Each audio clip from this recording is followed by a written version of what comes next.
we always joke around about the Justin Giannutos and the Andy Johnsons of the world. One of these guys? Yeah, like how many bands are you in at this point? Shit, it's happened, hasn't it? I've become one of those guys. Taking fantasy, it's what we're doing. Come and check it out, it's what we're all about. 561 Music! Welcome to 561 Music. My name's Ben. And I'm Hunter. Oh, crap. No, wait. I'm Hector. Hector. Yeah, I got confused because, he's way more charismatic than me, and he was here last week. So I tell you what, as nice as it was to have someone filling in, it's nice to have you back, baby. It's nice to have you back. You want to replace me, it's fine. No way, man. I don't know what I'd do without you in my life. You pretty much run it and organize it for I me. complete you. Go ahead. So you could say it. I complete you. You complete. I knew it. So you've been on some adventures. Why don't you talk about that? Oh, man, have I been on some adventures. We went to, Gavin, my son, is in Young Fiction, and they kicked off their tour this past week, and they kicked off their tour on Thursday at the Whiskey A Go-Go of all freaking places, and I got to tell you, I was telling Justin before the show, they're a good band, and they sound good when they play live. They sound amazing on their recordings and stuff. But they're a young band, so they have their growing pains and stuff like that. And I got to tell you, man, like I had a conversation with them prior to them going out on tour about guys, this is like a big deal, you never know who's going to be there, and if for no other reason, there'll be video floating around there, and this is like a resume builder, bring it, leave everything you have there. And I got to tell you, man, I am so proud of those guys. Yeah. Every one of them killed it, man. Oh, wow. They were all animated. They were having fun. They were goofing off on stage while they were playing. There was no dead air time between songs. Like, even if Dylan or something was, having some crazy tuning issues, they were all talking and interacting with the crowd or, talking to each other. It was just a good show. It was a good, entertaining show. And as crazy as this sounds, there was 5 bands, I think there were that night, including one with some of the members of Guns N' Roses and stuff. So, I mean, there was some, big deal people there. Yeah. There was 5 bands there that night. I have to say their band performed the best. I believe it. And got the best reaction. Everybody else was kind of walking around while the other bands were playing, and everybody was glued to the stage while they were playing and cheering and screaming and whatever. And they picked up something like another 100 and something fans on their Instagram, just that night, and sold a bunch of merch and everything. Yeah, no, they did awesome. Really well. And then they a couple of days later, they played at the Viper Room. And that was a Stage Bomb podcast production. Okay. She set that all up and got a bunch of bands from South Florida and as well as a few California bands. Yeah. And she set that up at the Viper.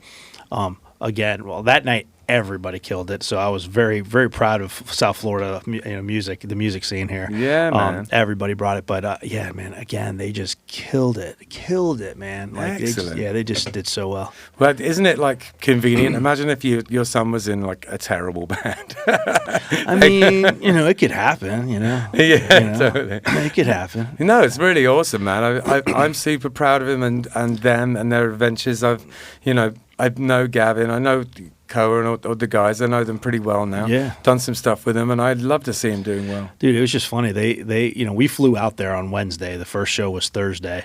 The show Thursday to show Saturday. So, we did some LA stuff, the usual, stuff. We drove around. We did some different things. We went to Disney World on Friday, Disneyland, I guess. Right. And so, but they drove. I mean, because it was the 4 of them, plus they brought a friend of theirs that does videography and does all their music videos. And then they brought 2 other friends that were going to help them with merch and things like that. And so when all said and done, there were 7 guys in this 12-passenger van. And so they left on Monday morning and didn't get there. They drove straight through. They took shifts and slept in the van and drove straight through and got there on Wednesday. Yeah. And then, hung out, got an Airbnb, got some good sleep and everything, and then hit the ground running for their tour on Thursday. But, yeah, they played there on Thursday.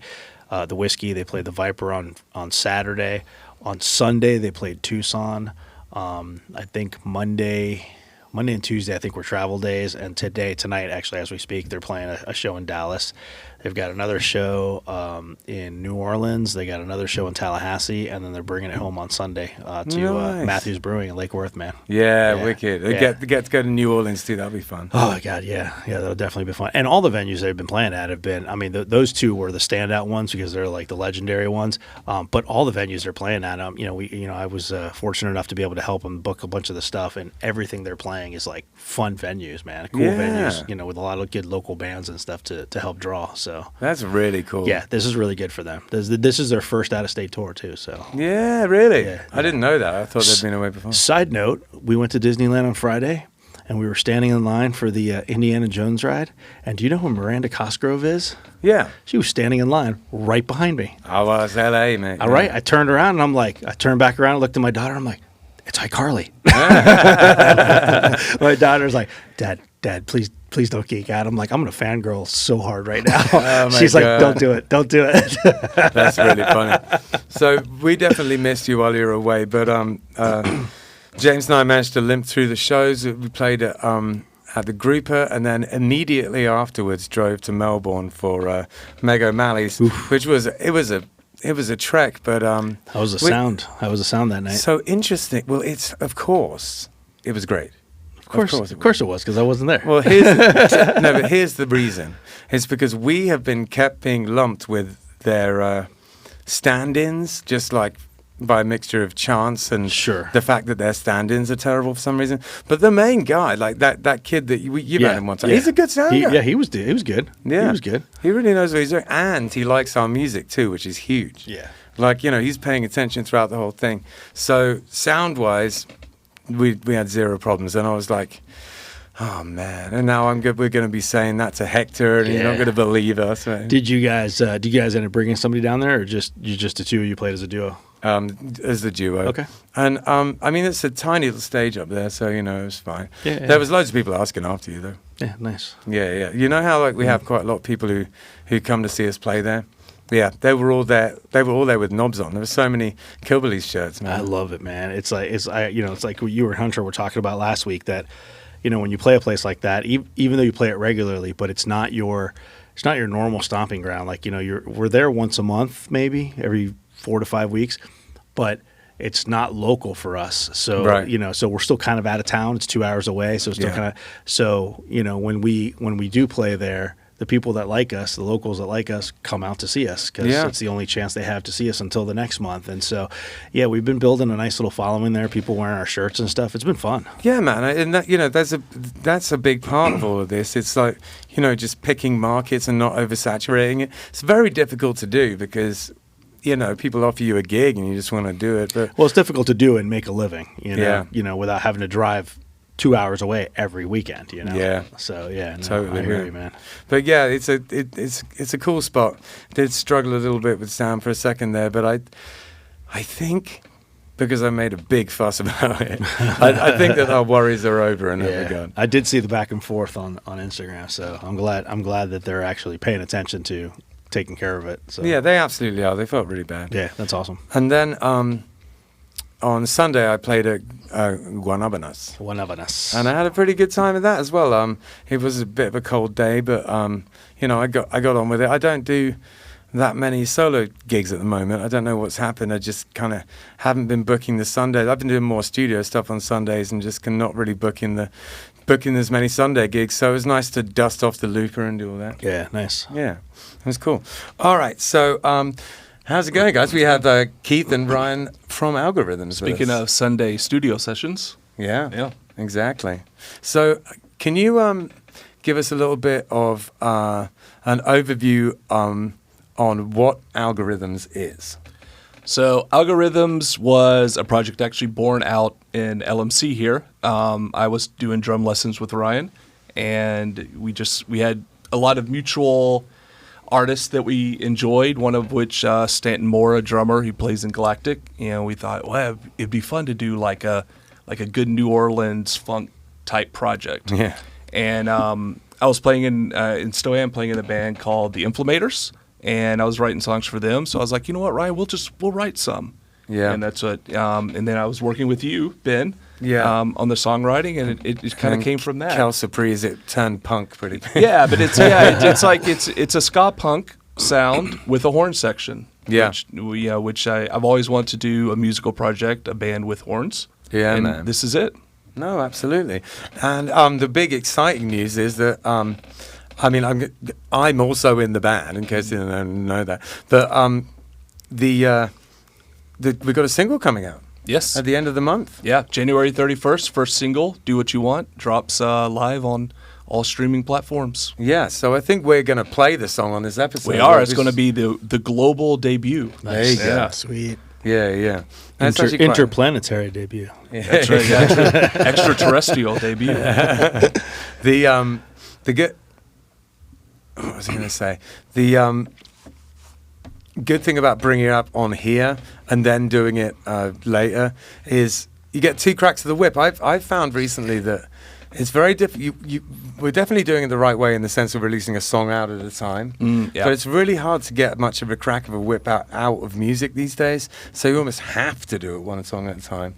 And then if you can have like a slightly staggered release so you get two of those too, then, all the better, really. Yeah, and I think this came out of a discussion that you talked about with the most recent Killbillies album, Back to Basics. Yeah. Where it all came out at once. And you and I were discussing it, and you said, well, I wish we had maybe done one song a month. You just kind of slowly roll it out, and then at the end, when they're all out, then you put the whole album out. So that's it's all an experiment because I don't think anybody has really figured out how to work the algorithms, pun intended, and to reach out to the audiences. So that's the thing, though. I mean, like I see a lot of bands, Young Fiction that we were just talking about, as well as like the Shake and bands like that. They put out single after single after single, or they put out an EP with 2, 3 songs, 4 songs max. Yeah. And then 5, 6, 7 months later, they're putting out another EP. 3, 4, 5 songs, and so there's constant content, if you will. There's always something. They're always releasing something. There's always something fresh, new. Here, something exciting. Let's announce something. It's hard when you release an album and it has 10 songs on it. Like theoretically, if you pushed one a month, you'd have 10 months of content. Mm-hmm. But if you push, if you release the album like we did with 10 songs on it, now you've released them. That's it. It's done. Right. And it's hard to kind of beat that dead horse over and over and over again. Like the album, the album becomes one entity as opposed to 10 separate songs. Yeah, people are like, we know you released the album. Yeah, we know. But it's hard. Even if you start diving in at that point and going, oh, hey, have you heard Law Abiding Man, or have you heard, they're like, yeah, it's part of that album that you released last year. It becomes. I firmly believe that there used to be a time that releasing an album was a big deal. I think now releasing singles and EPs are way, way better. I think it depends too, because obviously Killbillies is a band that plays live multiple times a week, whereas Algorhythms probably less so. And so we have to find different ways to be in front of people all the time. Yeah. So, you guys, we have Danielle who does the social media for Killbillies, also does it for Algorhythms. She's always out there filming live performances, getting content that way. Yep. Yeah. Whereas we won't really have that with the Algorhythms. So we have to find different ways to do it. And actually, I think it's important to our weekly shout out to Danielle, who just is a star, and everyone around this table is benefiting from Danielle's skills right now. Definitely. Sure. Yeah, she's doing some amazing content in the 2 weeks that we've had the Algorhythms going. So yeah, totally. And can you remember who came up with the name? How did that come about? You came up with the name. It was in so I guess 561 podcast.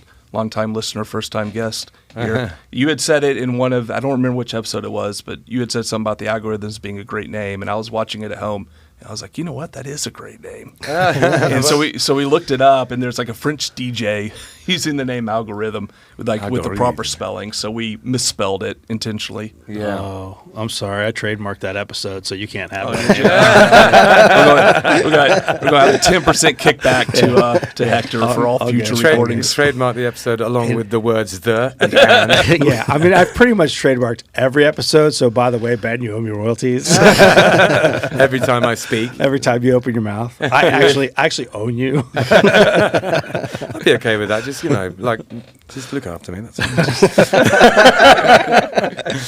I can't with you, man. So, yeah, why don't you tell us a little bit about your musical upbringing, Keath? Like, how did you find yourself getting into music, and when did you first learn an instrument? Yeah, I've done lessons throughout the years. I started with piano, and then I did, guitar lessons and bass lessons and drum lessons with Ryan here most recently. But like the lessons never really stuck with me. I've never been a huge fan of playing somebody else's music. Usually when you go in with guitar lessons, and there's merit to it, right? But you sit down and you learn.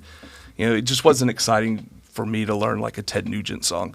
Right. So, yeah. and I think this is one thing that we've learned, doing this is if we can find a way to do it where we're creating original music and using those concepts, then that's, I guess that maybe should be in the tip for musicians section. Well, we can come back to that. We'll come back to that. So I did that through most of high school and college, just kind of messing around with myself, doing solo stuff. Yeah. Any kind of bands we were in were very informal. It'd be like somebody had a birthday party and a bunch of us would get together and basically improv the whole thing.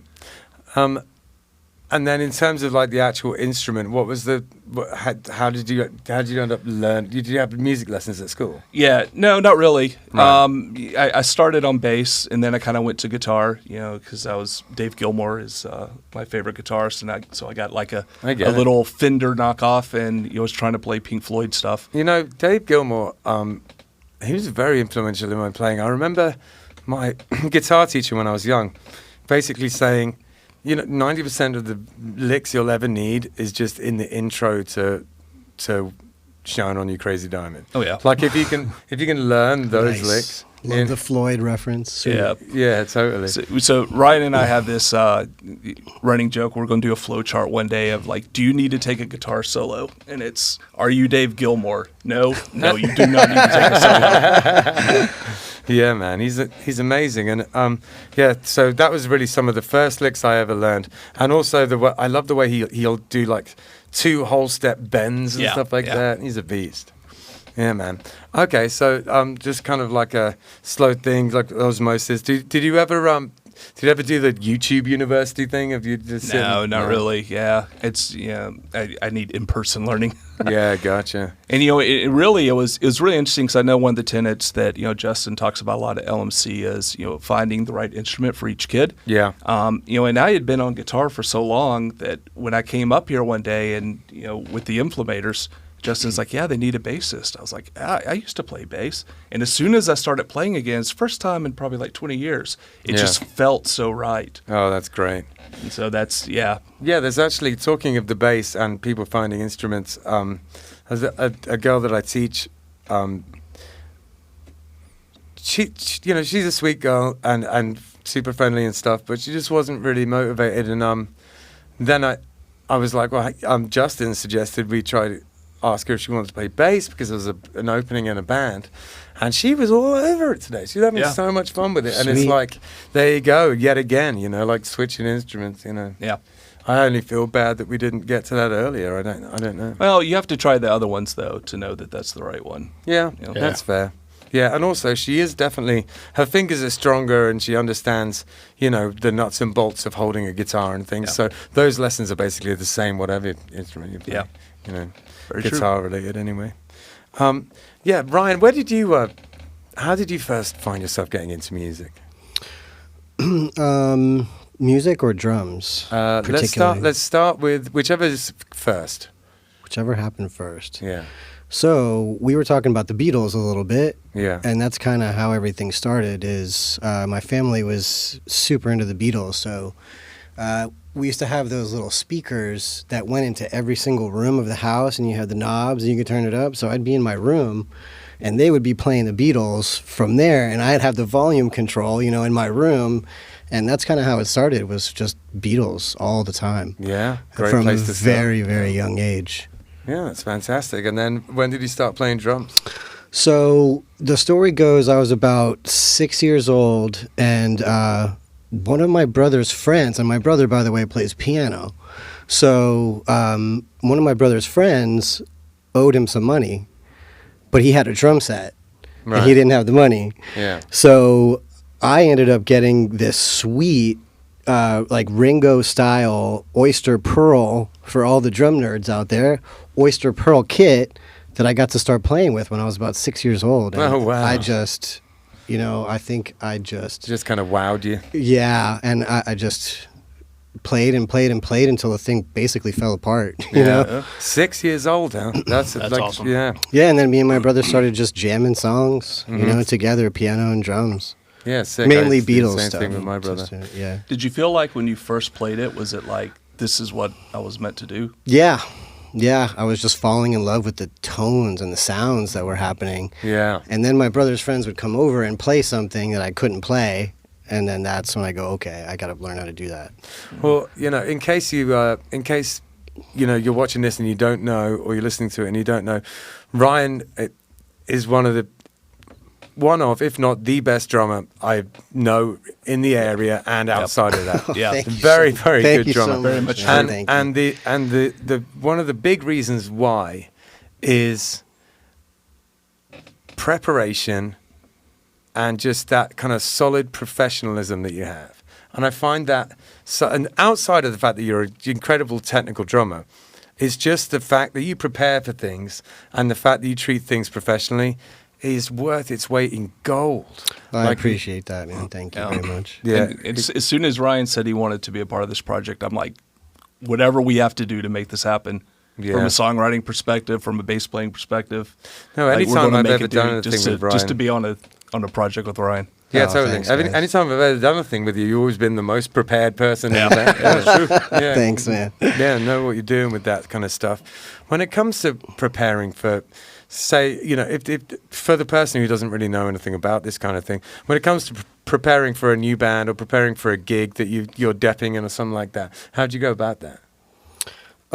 So at first, it was just listening to the songs that I was going to have to play over and over again, and I would listen with headphones when I went to sleep. Right, yeah. And I would just keep it on all night long and just continuously do it. And if I made a mistake, I was kind of like, dude, no. Right, Get it right. And also having really, really good teacher to start off with. Who's your teacher?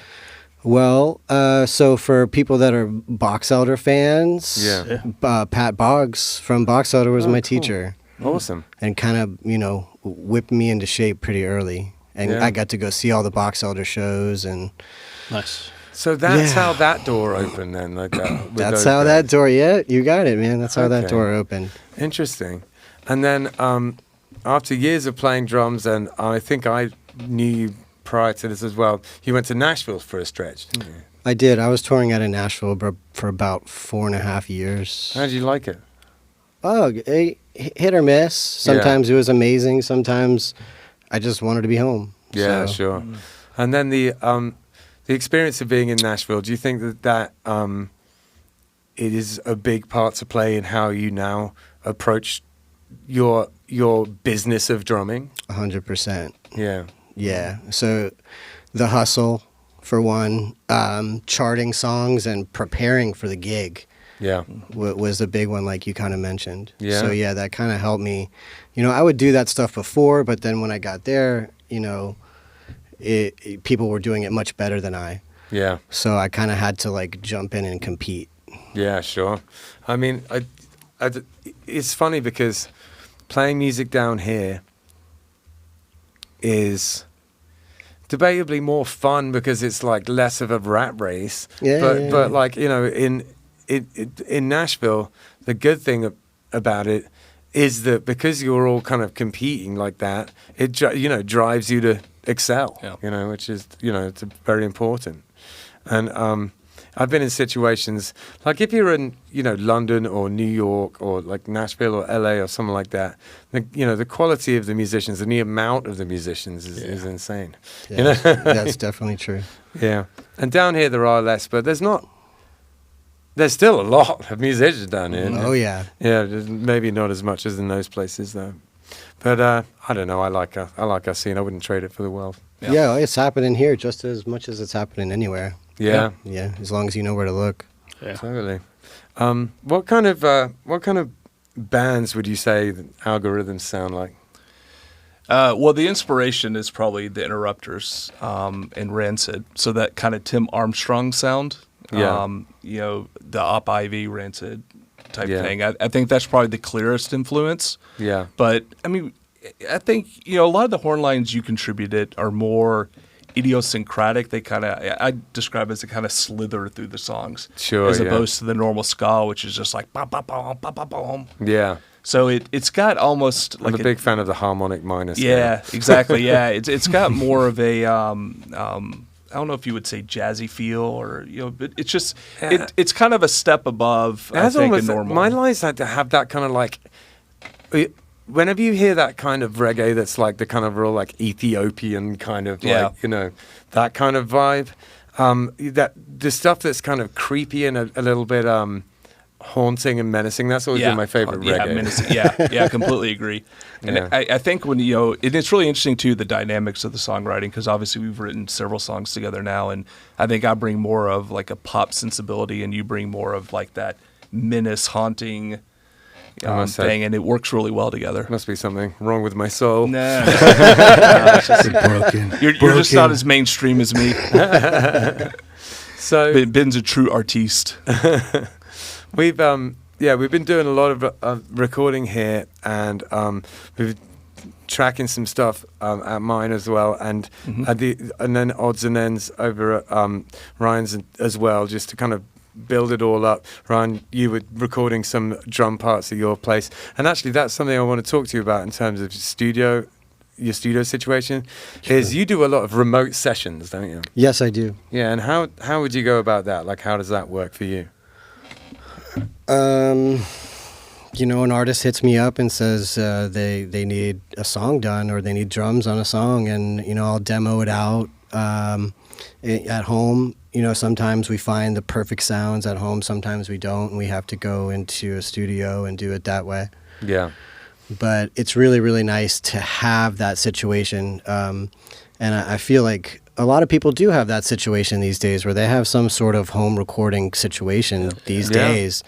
And it couldn't help more, because before, let's say you go into a studio to record something, you kind of have pre-production right there, and you can know, instead of making the decisions right there on the session, you kind of can make the decisions at home and listening to it in your car and say, hey, you can sit with it for a little bit before you actually do it. And that way you can kind of make the best musical decisions when you're on the session. Yeah, you know what? I agree with that. I think there's something fun about being in a studio and having to come up with things on the spot. Yeah. But is it necessarily the best for the song? Probably not. Better to have a bit of time. Yeah, too much pressure, man. Yeah. So the artists that hit you up for remote work, is that from Nashville relationships, or is that? It's definitely from there, from Nashville, from here too. So between here, South Florida, and Nashville, yeah. And the reason why I ask is, a lot of people, historically the model for success in the music would be like going to Nashville, right, or going to LA, or going to New York and doing it. But now with the home recording, I mean, all the algorithm stuff we've pretty much done just using Logic. Yeah, exactly. And it's a different world out there. Absolutely. So. Yeah. No, it really is. With Logic, a couple of SM7Bs and just spend a little bit of money on some. You don't even need to spend the money on like better plugins and stuff. The Logic ones are just fine. I mean, you can obviously take it over the edge with which I'm just a sucker for buying that stuff. I can't stop myself. I have so many plugins, man. But I mean, I think we talk about the local scene, right, and how great the local scene here, and for the kids watching at home, the kids that come to LMC and everything, just knowing you don't have to go to a big city. You can just with a little bit of time, just record it. Give it a try. Yeah, and see how it comes out. I know it's funny, because when all of this was kind of taking place, and this sort of bedroom studio revolution and the internet music revolution was happening, I had lots of high hopes, and especially when it was first starting. Like, I had no money, so this kind of democratization of everything was very appealing to me. I think now I'm older, you do see the holes in the system, and it's basically there's no quality control anymore. Right. Yeah, exactly. The thing that makes it easy to record makes it easy for everyone to record. So it's just a flood of music. Yeah. Well, we were talking about that a few episodes ago about how there was a time where recording and releasing albums and all that stuff wasn't accessible, and it was very controlled by the music industry and by the record companies and that kind of stuff. And then it kind of and it's actually kind of flip-flopped back and forth. I mean, first there was the I guess if you want to call it the Elvis era and stuff, where if you can come up with $2 or whatever it was back then, you can walk into a Sun Studios and record a single for your mom and get discovered like Elvis did, and then but then it became very controlled by all the record companies and by all the managers and all the management companies and all the music companies and everything. And then now there's this whole revolution that happened at some point with the internet and everything, and it's made it very accessible. And anybody and their mother with very little money can have access to home recording stuff, can put music out using DistroKid or CD Baby or anything, and it really costs just about nothing to do it. Right. But the flip side of it is, on one hand, it's very accessible and anyone can do it. The downside is it's very accessible and anyone can do it. Exactly. The gatekeepers are no longer the record labels; they're the people that run the playlist. It's easier. It's easier to get into the market because the market is open to anyone that has access to a computer and a very minute amount of equipment. But it's also created the situation that the market is completely flooded, and every genre and every corner of every piece of music has 5 billion more artists than it used to have. Yeah. Not that they're all good in quality, but it has 5 billion more people that you have to sift through to find the good stuff. Yeah. So every curating week, is like almost. I don't even know how, sort of trying to be someone who listens to everything and figure out the best thing is like. I mean, that's virtually impossible now. You can't listen to it all coming out. So every week I go on All Music and look at whatever's being released that week, because they'll it's not a comprehensive list, but you literally 1,000 albums coming out every single week. And probably more than that even. Yeah, and I try to go through and pick out, so you start just coming up with completely arbitrary standards for, I don't like the way they spelled that, so I'm not listening to that album. And that's all the albums that were like announced came out. Yeah, exactly. Yeah, it's not even everything. Yeah. Well, that's the thing. Like Spotify just recently did something. And you and I were having the conversation. I guess Spotify changed the way they're monetizing things. Yeah. And I my first reaction was like, oh, well, that's just going to screw all the little guys. But after talking to Ben a little bit about it, and we started going back and forth about it, it really came to light though that the people actually getting the most streams, I don't want to say real artists because that's a terrible term to use. Popular. The more popular artists, if you will, is I think it was something crazy. Like it was like 90% of Spotify revenue is coming from 1% of the artists that are posting on their music on Spotify, and that's crazy. Yeah, no, it's true. And their idea now is to if you don't get less than 10,000 streams in a year, then it's demonetized. Yeah, you don't get any money. But the idea is that then they're going to put that money into redistribute it. Right. The question is whether they actually do that. The idea is they're going to redistribute that to the artists that really are streaming, 100,000 or 1 million or whatever it is that they're streaming. But like Ben says, the accountability isn't necessarily there to say, oh, yeah, you are redistributing that. Yeah, not just screwing the little guy. And actually getting 10,000 listens, that's not that many. It's not. It's not. In the scheme of things, it's not. Not in today's day and age. I mean, again, everything is so accessible that because it's so accessible, you can get it out there on all the social media platforms. You can share it 1 billion times. You can advertise it. You can do, there's 1 million ways to get it out there. Yeah. So 10,000 streams in a world that has 1 billion people in it, or 3 billion people, whatever it is in it, it's probably not. If you advertise it, you'll get that. Yeah. If you advertise it at all, you'll get that many at least. Yeah. It's like, I feel like the problem is you got to throw money at it, and then it's like, because with this latest single that I brought out, the Boom Beat Your Heart thing, I'm getting a lot of views, but it's because I'm advertising it. Yeah. You know, if I wasn't, I wouldn't be getting that many. I'm not doing that thing where you're just in like a playlist mill, you know, and it just creates things. But I am advertising the heck out of it. Yeah. You know, making YouTube ads, making Facebook and Instagram ads, and that's why people are watching it. But you know, by the same token, if you believe in a project, and why wouldn't you advertise it? Sure. It's like, why should music just be expected to just bring you money if you just throw it up there and don't tell anyone? You know? Well, and that's really what it comes down to, too. It's not about putting the music out there because it's going to make you $1 million. I mean, if it does, fantastic, good for you. Yeah. You know, it's about putting it out there because you believe in the project and you believe in the music you're making, and you want to share it with people. Right. Yeah, I love that's that. what it comes down to. Yeah. Algorhythms is very much a labor of love. I don't think you can make any money trying to do a tour with the horn section. No, the good thing about ska bands is that you'll never play to an empty gig.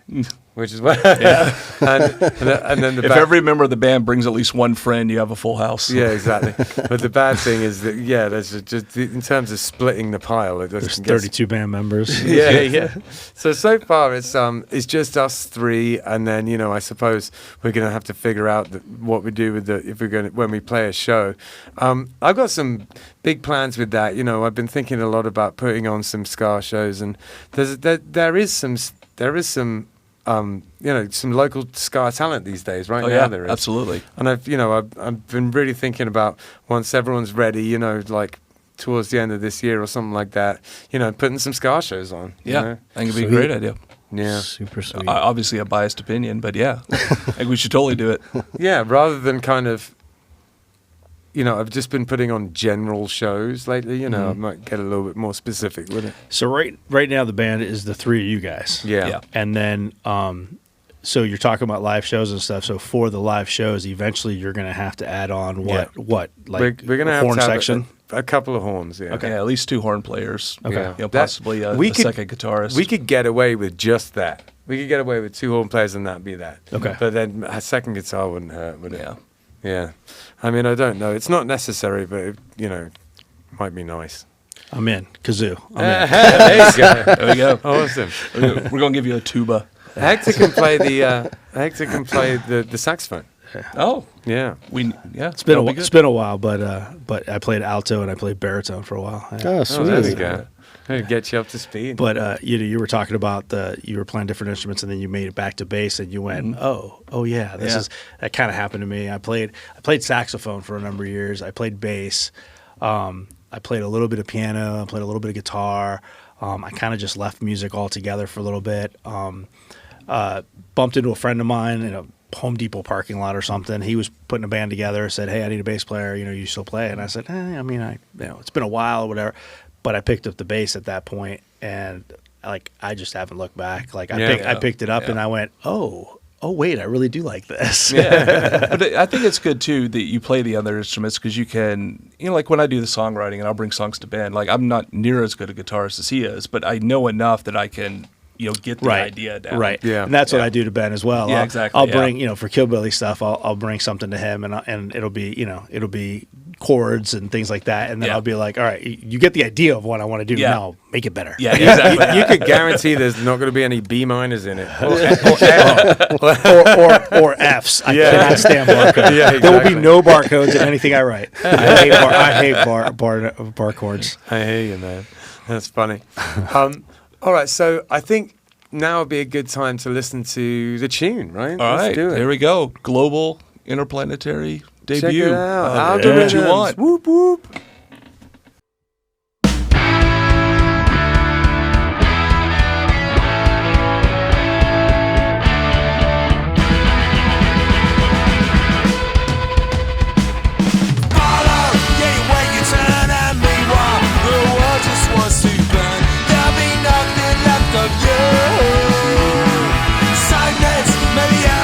There's no time to stop and think, and there's too many things you have to do.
We have a rather special sponsorship this week.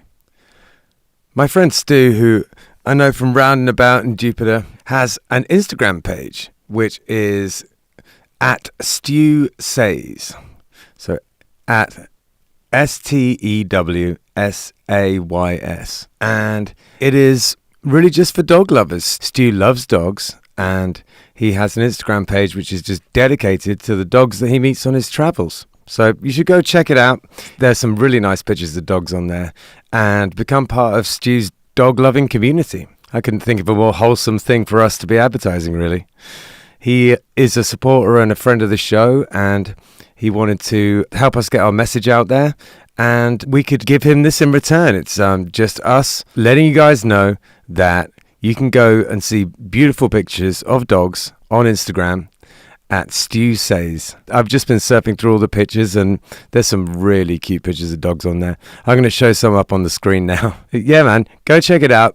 Stu is a legend. He's one of the nicest people I know, and his Instagram is just a delight. He couldn't have picked a better podcast, really. My band is called Nina's Yard Party, which is named after my dog.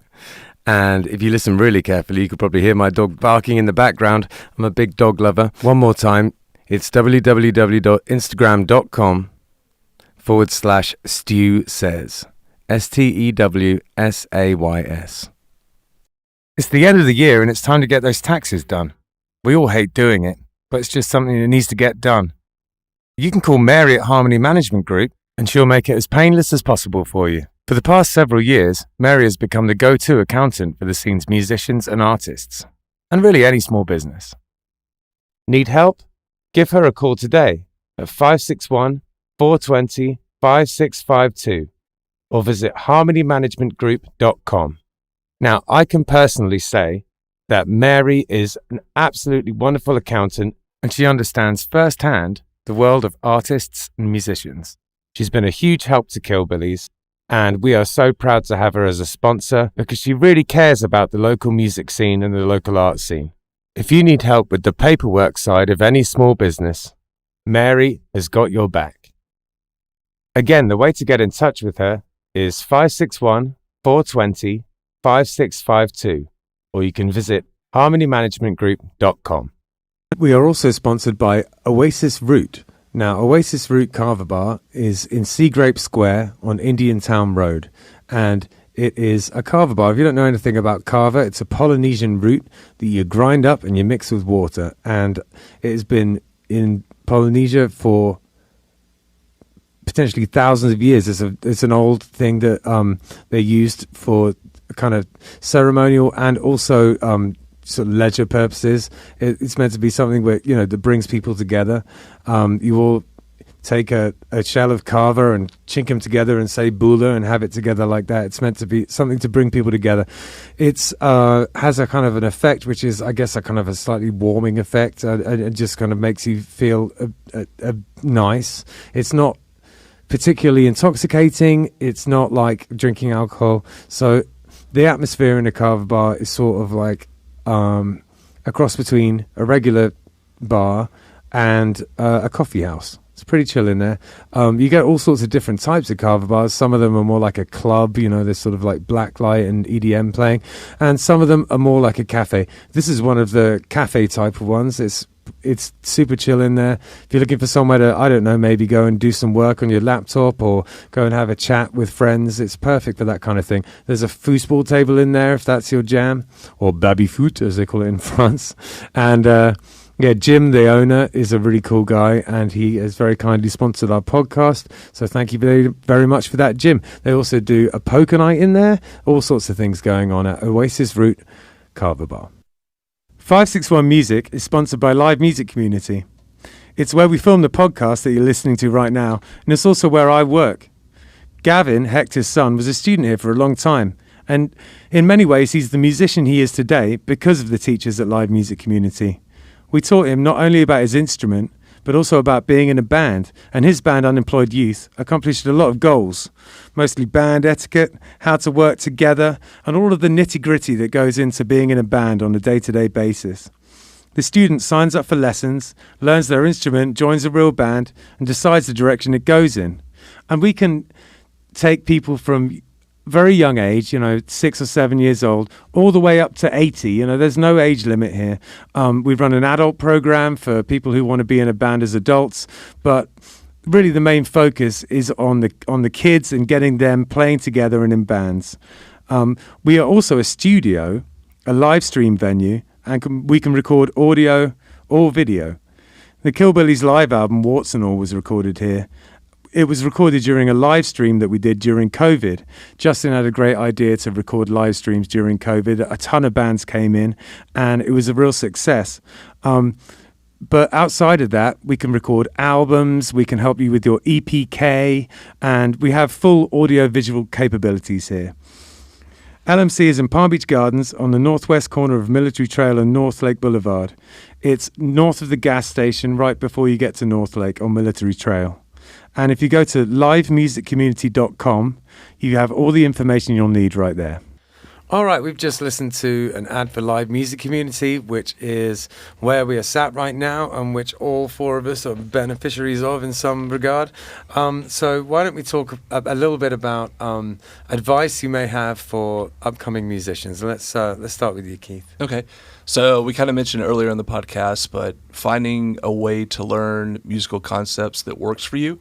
As mentioned, I wasn't any good at learning other people's stuff, but we'll have a thing where, you'll come to me and say, hey, why don't you work on this particular scale? Remember I did the Lydian one? Yeah, the Lydian one, yeah. And so I would go home and write a song using that scale. Yeah. And so that to me was a way that I could learn in a manner that was consistent with how I want to learn. Yeah.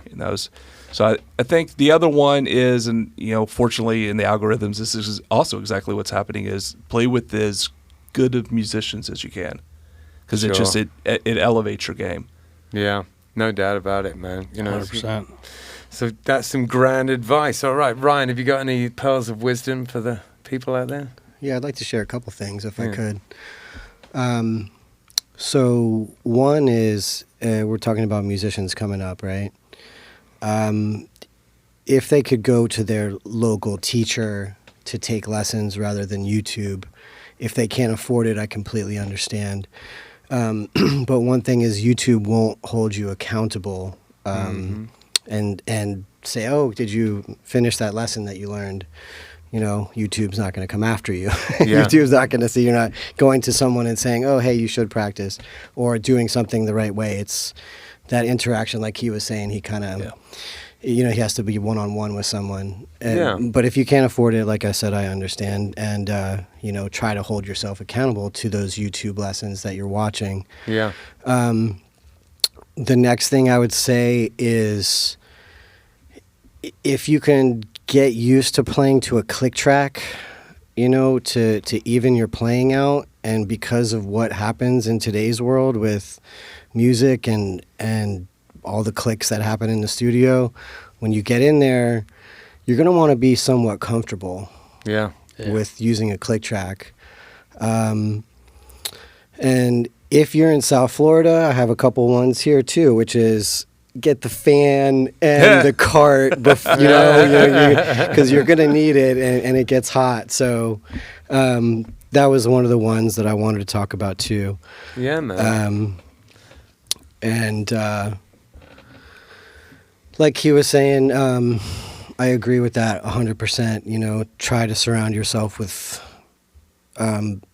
people that are better than you if you can. Mm-hmm. And then if you're kind of the worst one in the room, it forces you to step your game up, No, totally. It's absolutely true. I think, just in terms of surrounding yourself with musicians too, one of the things I like about being here and, having worked in musical environments like this is that I do get to rub shoulders with fantastic musicians. Like, for example, you, Ryan, it's like, Thanks. It means it's really, that's the one of the big reasons why I would never, I do occasionally do it, but why I don't really want to just be like a sole teacher going to people's houses, just the whole community. I mean, this place is called Live Music Community, and it can be, it's a very literal name, but it's the truth. It's a community, and I love that fact. It's a community not just of people, but of like not just of students, but of teachers, you know what I mean? Absolutely. And of musicians. So, you know, that's been a great thing for me. I've loved that. Yeah, all right. So why don't we have a little bit of a think about what the lyrics to Do What You Want are about? It's actually, this one's actually a pretty literal song. Some of our songs are more story songs, you know, maybe a little bit of metaphor or some other fancy literary terms. But this one is pretty straight ahead, just about do what you want. Yeah. You know, it's kind of that punk ethos, right? Yeah. Or ethos, however you pronounce it. You know, of being true to yourself, and you know, it's kind of like it's the road less traveled. Yeah. You know, it may not be the most comfortable journey, but you do have the ability to do what you want at all times. No comfort for the brave! Vince's favorite line of the song, yeah. I love that line. It's such a fun one to yell. Yeah, and you know, and this is something I think that came kind of from your life experience as well, right? Of not following the mainstream 9-to-5 job and finding a way to make it work, and you know, in being a successful musician. Definitely. I think that there's a danger when you are a musician and you're writing music to write about being a musician writing music. Yeah. It starts getting very hat on a hat, kind of circular. But on this album, this is really one of like maybe 2 songs where we talk about that stuff. It's not the album isn't like a treatise about like musicians, you know. Yeah. It really isn't. This one's kind of about it, but you know, in general, they're not. You know, they're not at all. And something that I've really enjoyed working with you in terms of the songwriting process is all of the the story songs that we've been writing. Mm-hmm. And because it's been a while, you know, and actually, when I do those kind of story songs on my own, I usually don't end up particularly like enjoying the result, like. But I just found we both have the ability to be honest with each other without pissing each other off. Yeah, you know. But it helps that you and I have very similar frame of references. Yeah. In terms of bands we grew up listening to and music that we like, that definitely helps. Yeah, totally. Killbillies, you know, does a lot of kind of groupthink lyrics too, and I think that. It can really, I love writing like that. Not all the time. If there was something really super personal to me and I just wanted to make it like a little special thing, you know, like but on the whole, you know, in the just the kind of the grand scheme of getting music written, it generally is quicker, easier and better to do it with other people. Yeah, I mean, fun. Yeah, exactly. Yeah, I mean, it's, you know, with the algorithms, usually the way the process starts is I'll come up. You described it good. Is describing it as like a sketch. So like maybe a chord progression, you know, some basic lyrics, some basic melodies, and then we just kind of start throwing ideas around. And and you're right. It comes out much better than if either of us had just sat down and done it on our own. Yeah, totally. And actually, the sketch is a really important part of it too, because I find sometimes the hardest thing to do with a song is to start. Yeah. You know? Yeah. So if you've got a bit of a framework there, I really thrive when I've been given like, well, here's the edges, you know, like, what should we do with it? In that situation, I just turn on immediately and I'm all of a sudden very creative. But sometimes if, you know, I can get a bit kid in a candy store if you know if there's nothing already down. It's like, well, it's overwhelming. You know, when you sit down and you go, okay, I'm going to start writing a song, and like literally you could write about anything, and you could start with any note, and you're like, but where? Yeah, exactly. Totally. And Keath is good at doing these sketches. It always come with just a kind of a vague idea, and I'd say, you know, 50% of the time it ends up being quite close to what it was. 50% of the time it ends up a totally different song. But it's gone both ways. Yeah, but but there's a lot of the songs on there that are pretty close to how you imagined them. You know, I think so. Yeah, yeah, they're just better because of Ben and Ryan's input. But I mean, I never really wrote story songs either until this project. Yeah, you know, growing up, all the songs. I mean, I've always written a lot of songs, but they were mostly just about me. Yeah, you know, sure. and how I was feeling or what I was mad about on a particular day. And so this concept of doing a story songs is new to me too. Yeah, it's really fun.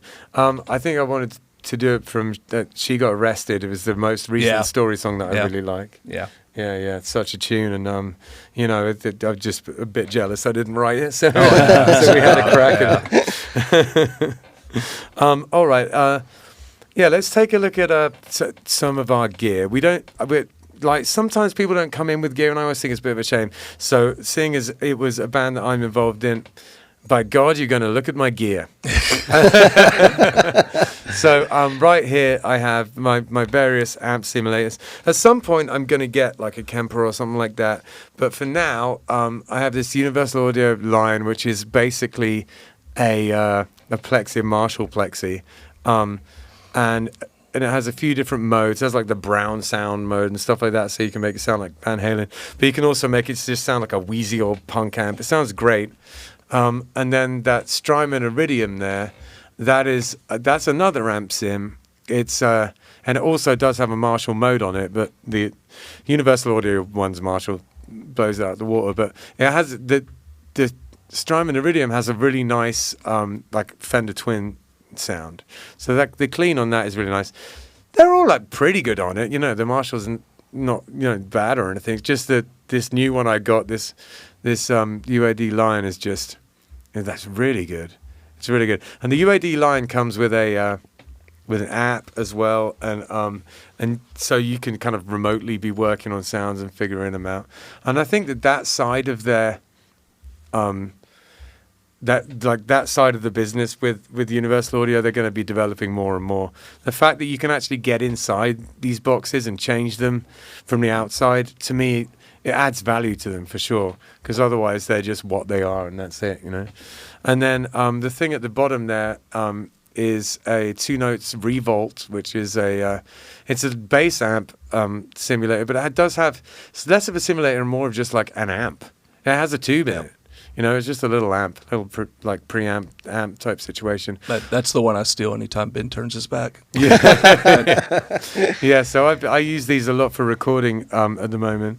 And what I've found is that a lot of the tracks that I've done with them, that ends up being the final. I quite often don't do something better afterward. If I'm miking up fancy amps and stuff, I'd say 3/4 of the time, whatever I recorded first with those ends up being it. There's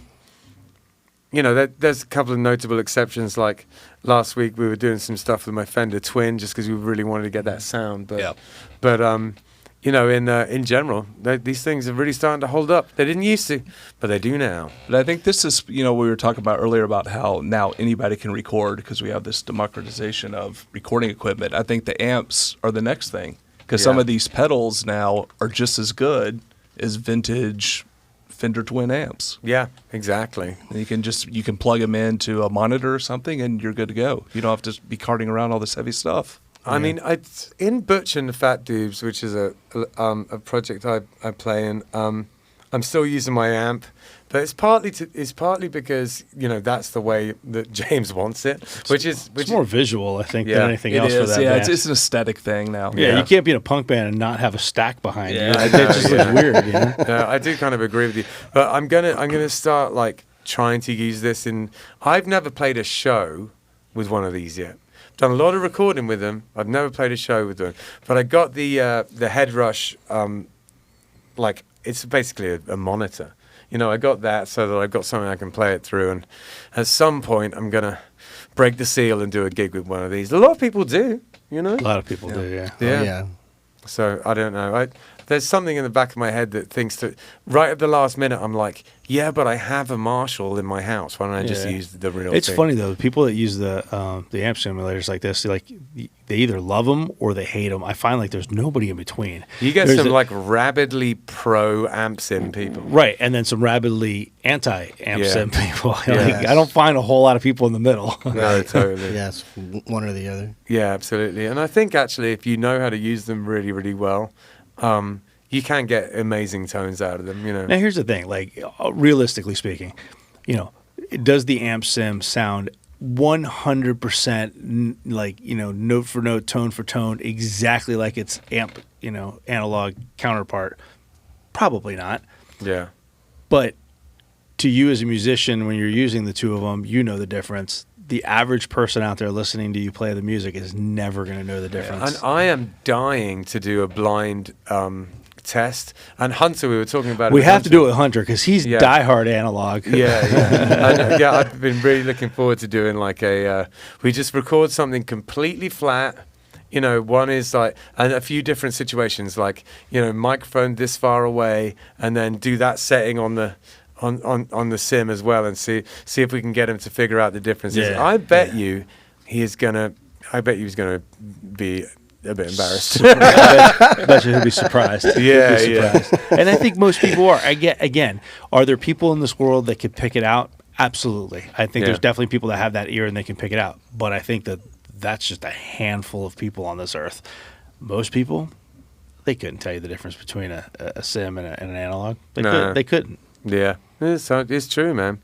I mean, there's certain, you know what it is?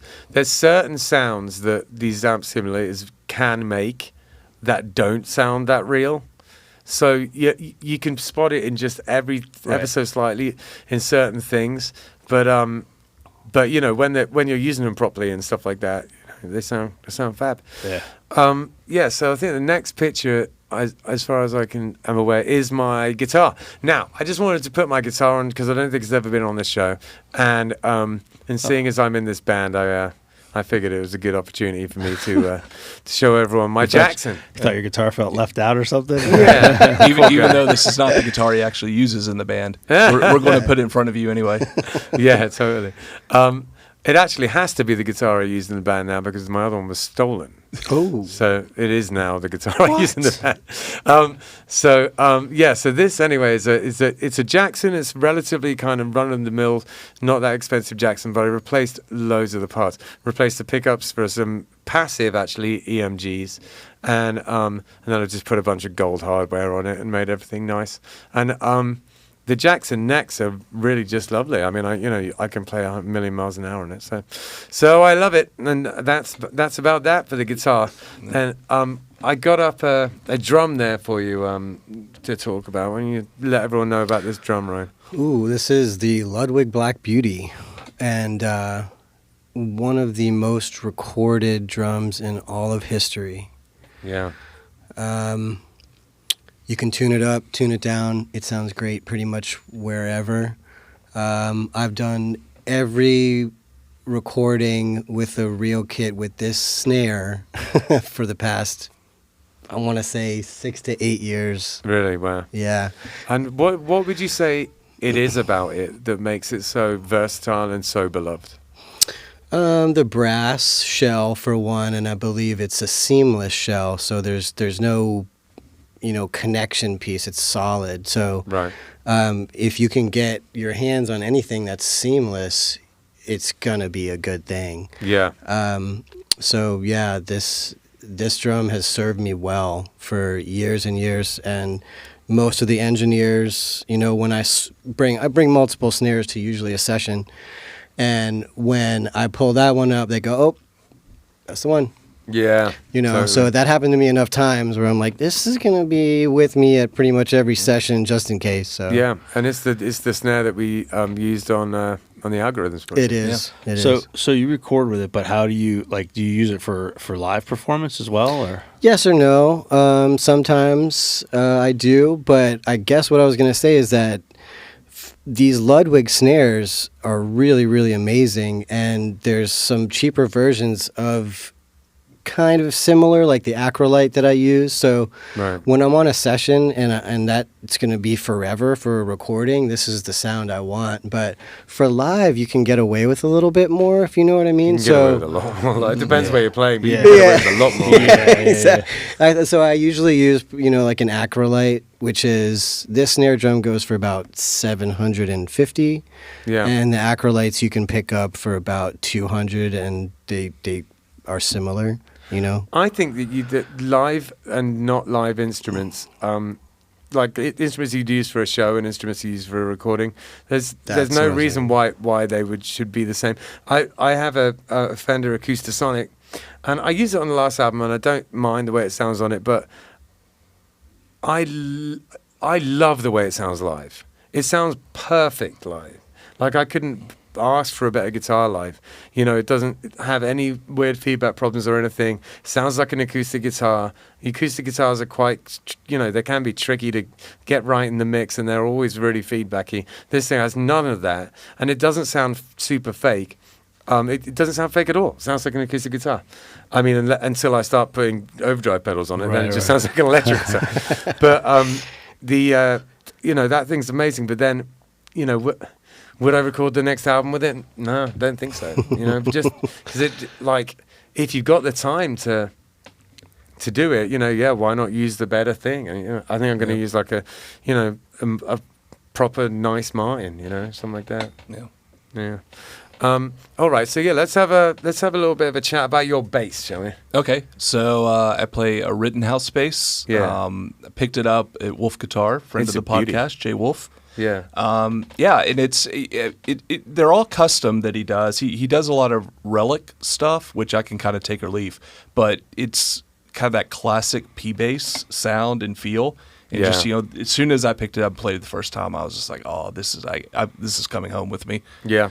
So yeah, I get it. I've played it, and it's for that kind of bass. It does exactly what you want it to do. Yeah, and it's, you know, and you'll attest. I mean, generally we just plug it straight into the amp. I mean, you know, you don't have to faff about with a bunch of different pedals and whatnot to get a good sound. It just sounds good on its own. Yeah, quite a few times I've just plugged it straight into the computer. Yeah, exactly. yeah. I'm sorry. Go ahead. Yeah. I was just saying, when I demo stuff at home, I do the exact same thing. Just plug it straight in. Yeah. Now, is this when you say it's custom, and you're saying, you know, that you got a Wolf guitar? Is this something that he customizes, or is this something that comes from the manufacturer? Yeah. So my understanding of the way that the Rittenhouse he's a person, he's a luthier, right? And he builds these like one-off guitars, and he'll do relicing and stuff on them, and so they all look a little. You know, they're all unique. Okay. You know, as opposed to, you know, like a Strat where you have 100 Strats that look exactly the same. Sure. Okay. Yeah, that's awesome.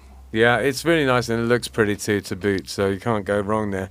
And for what we're doing with Algorhythms is perfect, because you've got that like the high, you know, the mids and the high end, that growly high end it has. Yeah, and that kind of, you know, I call it the P bass rattle, but you know that, you know, Matt Freeman from Rancid, you know, is, you know, probably my biggest influence as far as what I want the bass to sound like on a recording, and this does exactly that. You know, it was a lot of this is the kind of thing which I guess I was aware of, but like as I got older and now I've recorded a lot of different albums, getting the bass right in a recording, it can be tricky. It's also a much bigger subject than I realized. Yeah. Like there's, you know, like getting those mids right with the bass and getting the high frequency zing on it and everything, just sitting it right in the mix, just perfect, but still having the tune supported, you know? Yeah. And I think, I'm sure Hector can appreciate this as well. You know, it's trying to get, depending on what you're playing the song on, the bass is the one part of the song that just seems to be the most unpredictable. Yeah, I'll listen to something on my phone and you can't hear the bass at all. Then you'll listen to the car and it's just booming. Yeah, it's a really tricky beast. Hey, doesn't Hector know it? And it's crazy. It's you know, both on the upright and on the electric, I've had issues where I've recorded something, everything seems fine, and like you said, you know, it could sound fine here and it sounds like complete mud over there, or vice versa. You know, it could sound like mud here, and then I put it in the car or something. I'm like, oh, that doesn't sound too bad. Or it sounds great, and then I put it in the car or somewhere else, and suddenly like the bottom end just drops out, and it's all highs, and it's a tricky beast. It has such a huge range of frequencies, you know, and those big bass frequencies are unruly. They're hard to control. It's a fine line to walk, but you know,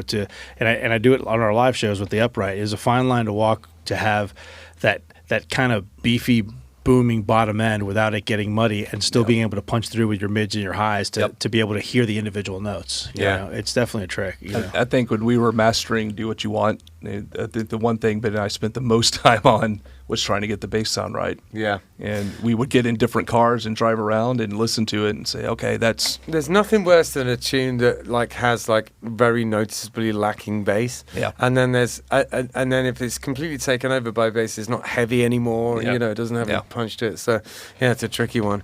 Speaking of bass on that song, by the way, that's a killer bass line, man. Thank you. Yeah.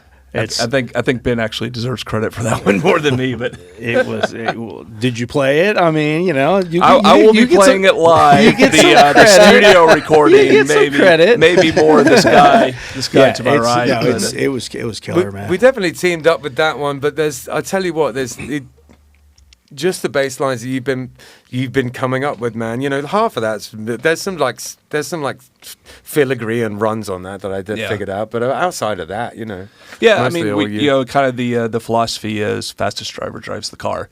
And, a lot of times Ben and I have like 1 hour to work on something. Sure. And so it just becomes a question of, he's a more, technically proficient player than I am. So it's easier for him just to lay it down so we can move on to the next thing.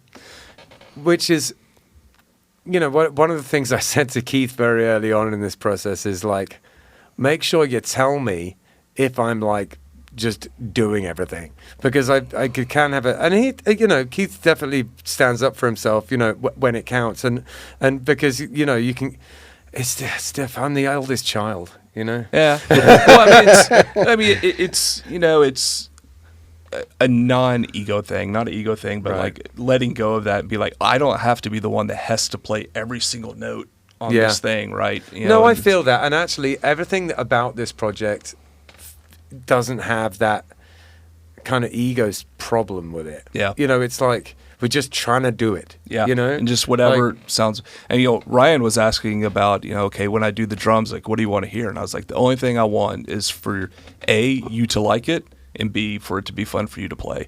Yeah. And as long as it serves the song, I don't care who plays it or how they play it. Yeah. That's been my main focus on this is how much fun can I possibly have, recording and playing. So totally, man. Sounds like I need to pick up the saxophone again and, and invite myself onto your parade here. we need a horn section.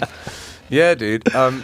I'm pretty stoked about it. I guess now everyone who's listening to this has heard that first single. It's all like rollicking kind of, ska punk and the kind of thing that I was doing less of because No Name Ska Band didn't break up, but scattered to the four winds. So it just came at a really good time, and now I have this ambush, so I've got tons of punk rock going on. We filled that ska-shaped hole in your hearts. Yeah. so I feel like I need to bring it up. We always joke around about the Justin Giannutos and the Andy Johnsons of the world. One of these guys? Yeah, like how many bands are you in at this point? I've become one of those guys. We need to call Andy, see if he wants in on the Algorhythms too. Right? I mean, Yeah, I've been actually. I acted kind of a bit surprised then, but I know I've been thinking in the back of my head. I'm like, oh no, I'm one of those guys. You are. You are a band. You've made it. It's a club. It's a close knit club. I think once you hit 5 bands, you're officially in the club, right? Yeah. Ben's a scene all upon himself. Oh man. Well, listen. It's been super fun being able to get you on here. This was a bit of an impromptu idea, to get together and do this and talk about algorithms, but it couldn't have come at a better time because it's coming out at the end of the month, and Yeah, it's good timing. We thank the guests that didn't show tonight. Yeah, totally. When's the official release date for the single? January 31st. Okay. Yeah. Which technically we should have, I guess, picked the last Friday of the month since Friday is new release day, but we just went with January 31st. Yeah, Fair enough. I like it. There's something, meaningful about Something that. punk rock about not doing it in the mainstream. That's right, man. yeah. Do what you want. Do what you want. Do what you want. Yeah, January 31st is what we wanted to do. That's fine. All right, is there anything we need to talk about in terms of like the festival or anything? Yeah, buy tickets. Yeah. Buy lots of tickets. You don't have to go. Just buy the tickets. I saw. I got a link that the tickets are on sale. I saw that. So we set up all the links and everything. We set up the website. We got everything going, and then the system we use says, "Do you want to notify everyone who's purchased a ticket in the past?" And I said, "Yes, we do." There you go. And just like that, a whole bunch of tickets sold first day. Wow, that's amazing. Yeah, I was pretty excited. Yeah, cool. But yeah, 561 Music Fest. This will be number 3. 561musicfest.com or 561musicfestival.com if you feel so inclined to spell the whole thing out. Either one of them will get you to the ticket links. It's $10 for the ticket, 20 bands, 2 stages. Matthews Brewing now has a scratch kitchen, so there's food, there's beer. It's going to be a full day, just like it always has been. This is number 3, guys. You know, the first one was a test run. The second one was like, holy crap, we did it once. Let's do it again. Yeah. This is number 3, so we're here to stay, man. Now we're in business. This is it. It's a real festival now. We're here to stay. It's going to be the best one yet, I think. And so with that being said, we brought back the $25 ticket. We did decide to do that, or cool. I decided to do that. Nice, hey man, decide away. Yeah, I decided to do that because I got a fancy new screen printing machine, and I printed up a whole bunch of shirts for my son's band to go on tour, and I got pretty good at it, like really fast crash course. And I went, you know what? We're doing shirts for this. Yeah, why not? You got shirts for everyone. It would be weird if we didn't. You have one in your house. You know, may as well do. So $10 gets you the 20 bands. $25 gets you a ticket and a shirt, which is handmade shirt. Yeah, handmade shirt, which is $25, which is $10 off of the door price, because if you buy it at the door, it'll be $10 for the ticket and $25 for the shirt. So it's a deal to do it up front. All you got to do is tell us your size, and we'll have it ready and waiting for you when you get there. Yeah, wicked. I'm looking forward to messing around with some Killbilly shirts. With You're this not thing, allowed. man. But Keith, feel free to come over and do some algorithm shirts. I would love to do that. Actually, that sounds like a great idea. We won't be playing the storied 561 Music Festival this year, but we will be in attendance out in the audience. So Hell yeah, man. Hell yeah. I feel like at this point, you know, like you know, I've been doing I've been doing some graphic stuff, and then we do the print stuff, and I've got the screen printer.